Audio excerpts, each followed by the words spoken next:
Shalom, bien-aimé dans le Seigneur. Ce matin encore, me voici encore. C'est votre frère dans le Seigneur.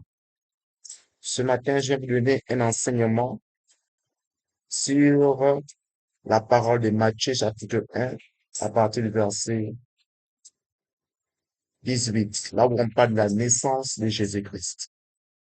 Alors, ce matin, j'aimerais redéfinir ce qu'on appelle la naissance de Jésus-Christ. Parce que dans ce monde, plusieurs hommes de Dieu, ou encore plusieurs chrétiens, on parle de la naissance de Jésus-Christ sans pourtant donner ce qu'on appelle la révélation derrière ces Écritures. Bien aimé, j'aimerais que vous sachiez quelque chose. C'est que la lettre tue, mais la révélation vérifie. Nombreux sont des hommes de Dieu, sont des chrétiens, sont des individus qui sont sur la terre, qui profèrent des paroles qui ne portent pas de fruits dans la vie de certaines hommes ou de certaines femmes ou bien de certains peuples qui les écoutent. Vous savez, une parole qui est proclamée sans énergie, sans révélation, est une parole qui est morte. Quelle est la différence entre quelqu'un qui est près d'un auditoire, qui est en train de faire un discours, qui confère des paroles ou encore un message, et ces messages qu'il confère, dites, nous allons ouvrir une brèche.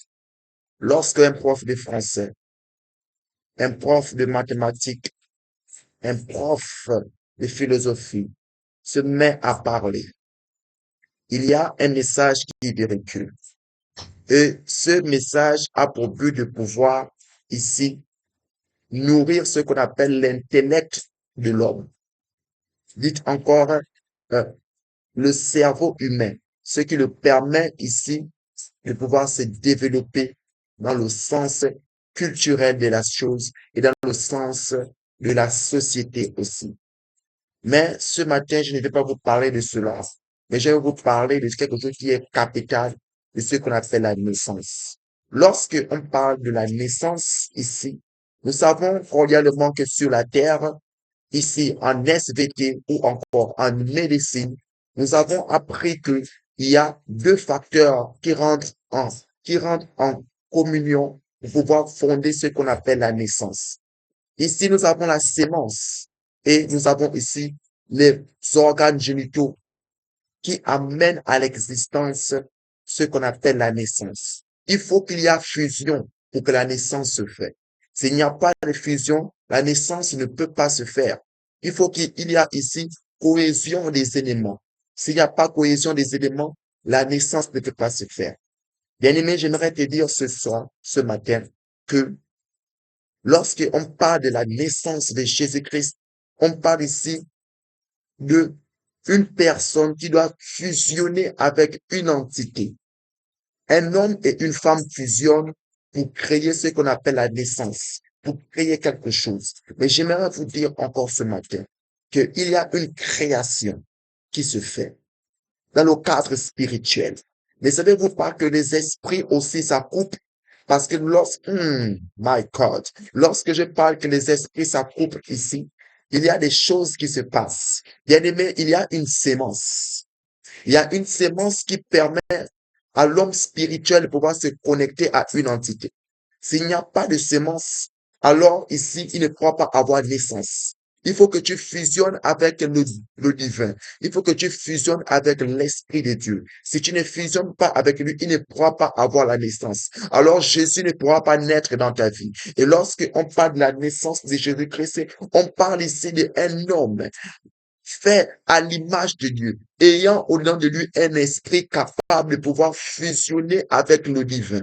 Si tu ne fusionnes pas avec le divin, tu ne pourras jamais mettre au monde la personne qu'on appelle Jésus. Alors, la question fondamentale qui se soulève lors de ma prestation, de cette vidéo, c'est la question est de comment fusionner avec le divin. Fusionner avec le divin, comment faire? Quelle est la sémence? La sémence ici est tout simplement ici la parole. La parole, c'est quoi? La parole, ce n'est pas seulement le fait de communiquer ou encore de divulguer des paroles ou encore de insérer des paroles ou encore de relâcher des paroles au travers ici ton organe qu'on appelle la bouche. Reculer au travers ici ce qu'on appelle ici le souffle que tu émets. Ce n'est pas ça la parole. La parole ici est esprit.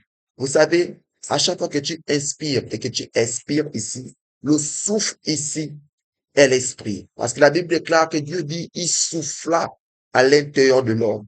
Et lorsqu'il souffla à l'intérieur de l'homme, bien aimé, je vais vous dire ici que le souffle ici, lorsque tu parles, lorsque tu inspires, lorsque tu expires et que tu commences à donner des paroles ici, c'est ce qu'on appelle ici le souffle. Or, le souffle est esprit. Bien-aimé, apprends à contrôler ton souffle. Apprends à contrôler tes paroles. Apprends à contrôler ce que tu fais.